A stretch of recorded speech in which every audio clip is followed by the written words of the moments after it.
जो लोग इस देश के संविधान की गरिमा से समर्पित हैं, जो लोग भारत की लोकतांत्रिक परंपराओं पे निष्ठा रखते हैं, उनके लिए 25 जून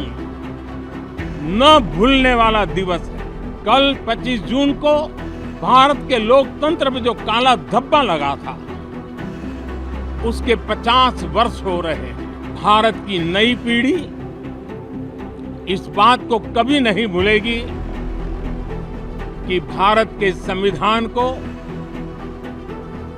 पूरी तरह नकार दिया गया था, संविधान के लीरे लीरा उड़ा दिए गए थे।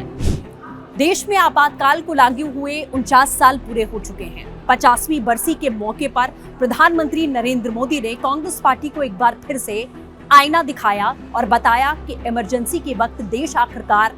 किन मुसीबतों से जूझ रहा था और कैसे पूरे के पूरे देश को कांग्रेस पार्टी ने, एक समय ऐसा था 1975 का वो दौर जब जेल में यानी कि कारागार में तब्दील कर दिया था। नमस्कार, मैं हूं आपके साथ सृष्टि पांड्या और आप देख रहे हैं रिपब्लिक भारत का डिजिटल प्लेटफॉर्म। आज हम बात करेंगे आपातकाल के बारे में, चूंकि 50वीं बरसी है, 49 साल पूरे हो चुके हैं और किस तरीके से देश ने आपातकाल का दंश झेला है वो शायद ही कोई भूला होगा, वो दौर शायद ही कोई भूला होगा।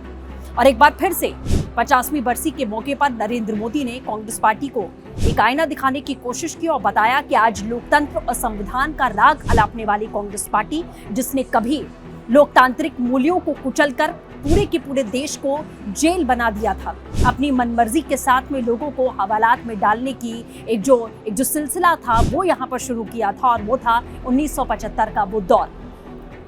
प्रधानमंत्री नरेंद्र मोदी ने इस दिन को याद करते हुए इसे साफ तौर पर कहा कि ये दिवस काले दिन के रूप में याद किया जाता है, क्योंकि इस दौर में इंदिरा गांधी की सरकार ने आपातकाल लागू किया था और आपातकाल लागू करके संविधान और लोकतंत्र को कुचलने की एक जो कोशिश है वो कांग्रेस पार्टी की तरफ से की गई थी, जो कि देश में एक बहुत बड़े कलंक के रूप में देखा जाता है और ये कांग्रेस पार्टी कभी भी साफ नहीं कर पाएगी। तो आज के इस खास वीडियो में हम आपको ये बताएंगे कि आपातकाल के उस दौर में नरेंद्र मोदी, जो कि आज देश के प्रधानमंत्री हैं, जब आपातकाल देश में लागू हुआ था तब नरेंद्र मोदी क्या कर रहे थे। आखिरकार आरएसएस के वो प्रचारक थे, उस वक्त पर युवा थे, और किस तरीके से वो कांग्रेस पार्टी के इस अत्याचार को तमाम उन नेताओं तक पहुंचा रहे थे जो जेल में बंद थे। उनकी क्या भूमिका उस वक्त में थी, आपातकाल के दौर में क्या जिम्मेदारी उनको दी गई थी, ये हम आपको बताएंगे। आप सभी को मालूम है कि जब देश में आपातकाल लागू किया गया था तो देश के बड़े नेताओं की गिरफ्तारी का सिलसिला शुरू हो चुका था। दूरसंचार, टेलीफोन या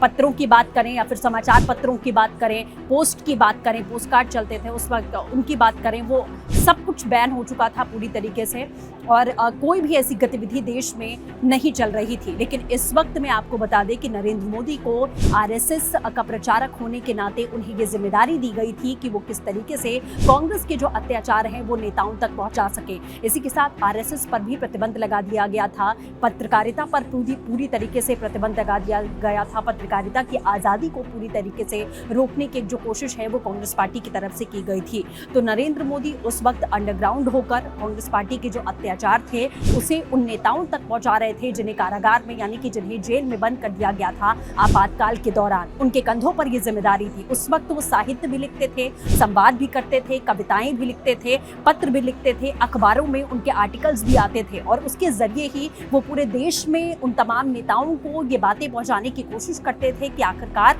जब वो जेल में बंद हैं तो देश में क्या कुछ हो रहा है और कांग्रेस कैसे अत्याचार करने का काम कर रही है। इसी बीच आपको ये भी बता दें कि उन्होंने अपनी वेशभूषा भी बदली, क्योंकि जैसा मैंने कहा कि आरएसएस के तमाम बड़े नेताओं की गिरफ्तारियां उनकी पहचान करके शुरू कर दी गई थी। तो नरेंद्र मोदी, चूंकि उनको सरवाइव करना था, उनको अपने नेताओं तक ये जिम्मेदारी दी गई थी संवाद करने की, लोगों तक कांग्रेस पार्टी के अत्याचार को पहुंचाने की, तो उन्होंने अपनी वेशभूषा को ही बदल लिया था। उन्होंने दाढ़ी बढ़ाई, उन्होंने मूछें बढ़ाई, उन्होंने अपने बाल बढ़ाए, और लगभग बताया जाता है कि 21 महीनों तक नरेंद्र मोदी ने सरदार का एक जो सरदार की वेशभूषा होती है उसमें वो अंडरग्राउंड रहे और इसी तरीके से वो काम करते रहे। आपको ये भी बता दें कि ट्रेनों का इस्तेमाल, जो कि बहुत जोखिम भरा था, लेकिन ट्रेनों का इस्तेमाल नरेंद्र मोदी की ओर से किया जा रहा था।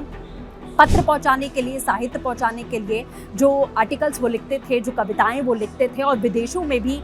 उसे भेजा जाता था, उसमें भी ट्रेनों का ही इस्तेमाल किया जाता था। तो इस तरीके से आपातकाल के दौर में नरेंद्र मोदी की जो भूमिका रही देश तक इन तमाम चीज़ों को, इन तमाम बातों को पहुंचाने की, वो हम आपको बताने की कोशिश कर रहे हैं कि उस वक्त चूंकि नरेंद्र मोदी युवा थे, आरएसएस के युवा प्रचारक थे, उनके कंधों पर ये जिम्मेदारी थी और वेशभूषा बदलकर चूंकि उनकी जान बच सके, क्योंकि गोली चल रही थी, लोगों को गिरफ्तार किया जा रहा था, मनमर्जी तरीके से उस वक्त कांग्रेस पार्टी आपातकाल की सिचुएशन में काम करती हुई नजर आ रही थी। तो